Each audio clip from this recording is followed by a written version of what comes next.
Всем привет! Минпромторг РФ запустит производство автомобилей «Москвич» на бывшем заводе Renault в столице уже в этом году. Но перед тем, как рассказать все подробности, прошу вас подписаться на канал и поставить лайк прямо сейчас. За это в конце с меня не смешной анекдот. Правительство Москвы взяло в свои руки управление бывшим автозаводом Renault Россия. Автозавод теперь будет называться Московский автомобильный завод «Москвич».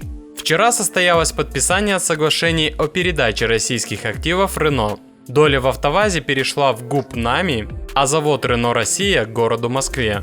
Сделка с АвтоВАЗом имеет опцион обратного выкупа, который может быть реализован в течение 6 лет.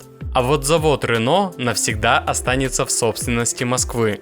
Условия изменились, выкупить его, как предполагалось ранее, уже нельзя. Как заявил мэр Москвы Сергей Собянин, на московском заводе планируется производить легковые автомобили под историческим брендом «Москвич».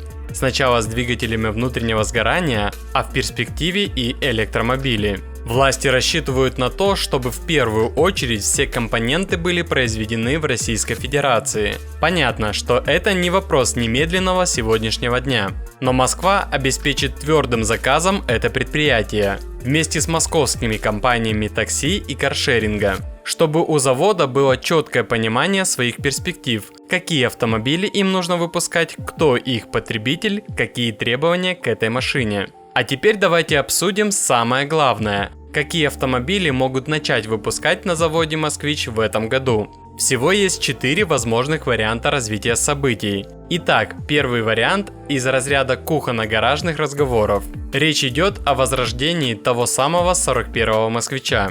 Однако сейчас для этого нет никаких законсервированных линий, никакой технологической оснастки, нет ничего. А создавать новую оснастку для старой модели – это все равно, что для новой. Очень дорого и не имеет никакого смысла. Кому будет нужен автомобиль с технологиями 40-летней давности? Кроме того, нет ни моторного, ни коробочного производства. Второй вариант – разработать автомобиль с нуля. Сделать это теоретически у нас могут только АвтоВАЗ и НАМИ. Однако это очень долгий процесс, который займет не год и не два. Да и оба производителя сейчас загружены своими проблемами. Так что такой вариант тоже не проходной. Третий вариант, он попроще. Можно найти какую-нибудь простенькую, малоизвестную китайскую модель и договориться собирать ее у нас из китайских машинокомплектов с логотипом «Москвич». Это более жизнеспособный вариант. Однако правительство Москвы ждет новинку уже до конца этого года. Но в такой короткий срок ни один другой автомобиль, в том числе китайский, невозможно поставить на конвейер. И тогда остается один единственный вариант. Это автомобиль Renault Arkana, на который вешают шильдик «Москвича». Это и есть самый вероятный вариант, потому что модель Arkana на заводе Renault до санкций выпускалась. И все для этого готово, просто бери, поменяй шильдик. Ну и обещанная мною шутка юмора. Воспитательница в детском садике спрашивает: «Ваня, ты умеешь считать? 1, 2, 3, 4, 5. Машенька, продолжай. 6, 7, 8, 9. Вовочка, считай дальше. Десятка, валет, дама, король и туз».